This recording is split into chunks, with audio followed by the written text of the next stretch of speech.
Okay, hello everyone. It is July 19th, 2025, and the Late Show with Stephen Colbert has been canceled. This was something I never thought I would do a video on. I figured it was not kind of entertainment news. I didn't think it would have any political consequences. But whoa, was I wrong. There's been a huge reaction from the left, and want to talk a little bit about what are the political consequences. One, why was the show canceled? Two, what are the political consequences of it? So, reason one, there is the theory that is, say, this is effectively being done as a favor to Donald Trump, that the people at the network are afraid of Donald Trump, so they're canceling the show. Wrong. Puck News has reported that the show had a roughly $100 million annual budget. It generated about $60 million of revenue. They're losing $40 million a year.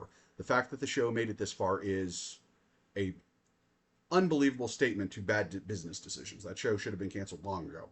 Um, when you were losing $40 million a year on a product, that's over $100,000 a day. Even for a big network, that is a lot of money, and it is going to get, and the total losses are only going to get bigger and bigger and bigger. Of course, it's going to be canceled. How on earth it made it this far is anybody's guess. Um, Second point, which is what are the political consequences? I would say zero. The point, I mean, I've heard this from some of my friends who are diehard Democrats, is this will have, a chilling effect on free speech. I disagree wholeheartedly. If you want anti-Trump content, and by the way, if you want that, it's not unreasonable. Donald Trump gives you a lot of reason to dislike him. He does that very regularly. But if you are looking for that content, you have CNN is pretty much wall to wall with it. MSNBC is wall to wall with it. You've got the New York Times, Washington Post, Chicago Tribune, LA Times. You can listen to NPR. You can go to any one of about 1,000 podcasts or YouTube channels. There are countless Twitter feeds that are just dedicated to bashing Trump. Again, and you can find any flavor you want. If you say, I want reasonable, fact-based, rational criticisms of Donald Trump, you got it. It's out there. And if you want to say, I want the most hyperbolic, unhinged, irrational criticisms possible, you've got that. And if you're anywhere in between, it exists. You can go to your local bookstore and you can find several books all about how bad Trump is. Um, so if you are worried about will there still be criticism of Trump, yes, it will be 24 hours a day, 7 days a week from countless sources across countless types of media, including print, radio, television, internet, you name it. So don't worry, you're not going to be lacking on that.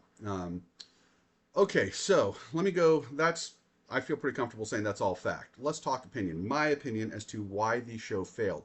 First, they failed to control costs. You have a show that is about a guy making some jokes and interviewing some guests. They had a staff of 200 people. Whoa. They're paying the host $15 to $20 million a year. Are you kidding me?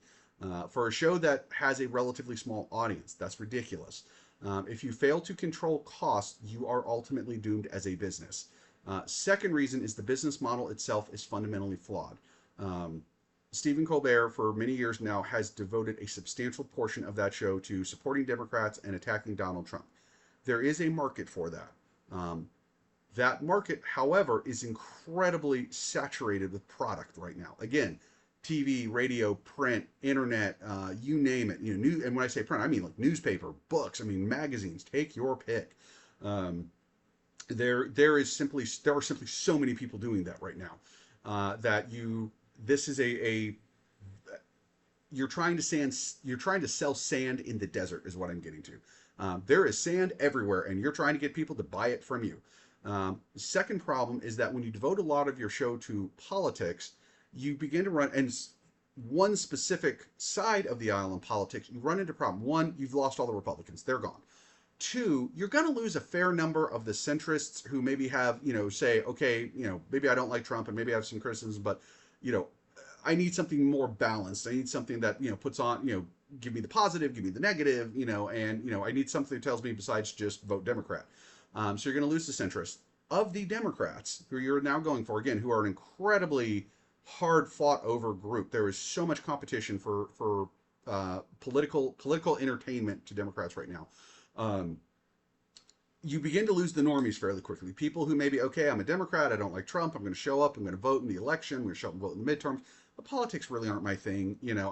It's not something I want to drown in. It's not something I want to do all the time. I want to if I'm flipping on the Late Show, I want to hear about the new movie coming out, or hear about the new album that's dropping, or hear jokes from a comedian that make me laugh. I want to forget about politics. All those people are run off. So what you're doing is you're picking an increasingly niche market and a niche market that there is an unbelievable scramble for from countless other sources. And then you're saying, and not only are we going to go after this market that is already very saturated, we're going to do it at very high cost. We're going to spend a huge amount of money trying to get there, thus meaning we have to generate a huge amount of revenue from this very saturated market. Guys, that's a terrible business model. You may notice I don't try to make any money off this channel. This is not how I make my money because, oh my God, a guy talking politics and economics on YouTube, that is a completely oversaturated market. I do this for fun. The fundamental business model of the Late Show as it has existed for several years under Colbert is simply not workable. If they were running it on a shoestring budget, as maybe they're spending 10, 15 million a year on it. Yeah, sure, absolutely could work. Maybe Colbert had a $2 million annual pay. Maybe they had a staff of 40 or 50 people, putting on the show. Yeah, totally, it could work. But realize that you can go on YouTube and you can find 50 channels that are being run by one person, two people. Some of the bigger ones might have 4 or 5 people, all of whom are giving you Donald Trump sucks for these reasons content. That's who Colbert is trying to compete with enormous overhead. Those channels I just described have effectively zero overhead or nominal at best overhead. He's trying to do it on $100 million overhead. That's an unwinnable battle. It was never going to work. His show has lasted far longer than made any financial sense for it to. So either way, that's my 2 cents. If you agree or disagree, please feel free to let me know in the comments. Always feel free to fact check me. Please always be polite to each other in your disagreements. And thank you for making it to the end of this video. And I hope you will hit the subscribe button. Thank you. Bye-bye.